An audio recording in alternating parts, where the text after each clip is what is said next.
சிவா திருச்சிற்றம்பலம். சிவனடியார்களுக்கும் சிவபக்தர்களுக்கும் அடியேனின் பணிவான வணக்கங்கள்.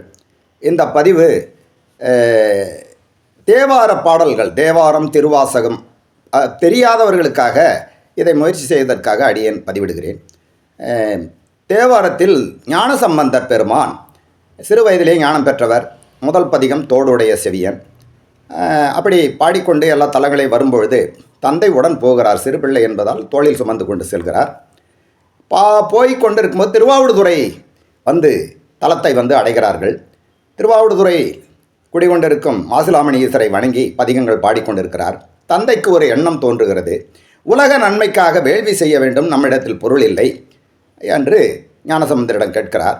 ஞானசம்பந்தர் நமது மாசிலாமணி ஈசர் இருக்கும்பொழுது, திருவாவடுதுறையிலே குடிகொண்டிருக்கும் மாசிலாமணி ஈசர் இருக்கும்போது நமக்கு என்ன கவலை என்று இந்த பதிகத்தை பாடுகிறார். பாடி முடித்ததும் சிவபூத கணங்கள் பொற்கிழியை கொண்டு வந்து பலிபீடத்தில் வைக்கின்றன. எடுத்து தந்தையாரிடம் கொடுக்கிறார். அதில் 4 வரியை அடியேன் பாடுகிறேன்.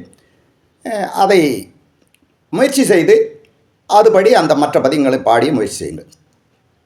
இடரினும் தளரினும் எனதுரு நோய் தொடரினும் உணகழல் தொழுதெழுவேன் கடல் தனில் அமுதோடு கலந்த நஞ்சை மிடரினில் அடக்கிய வேதியனே இதுவோ எமையாளுமாறு ஏவதொன்றமக்கில்லையில் அதுவோ உணதின்னருள் ஆவடு துறை அரணே.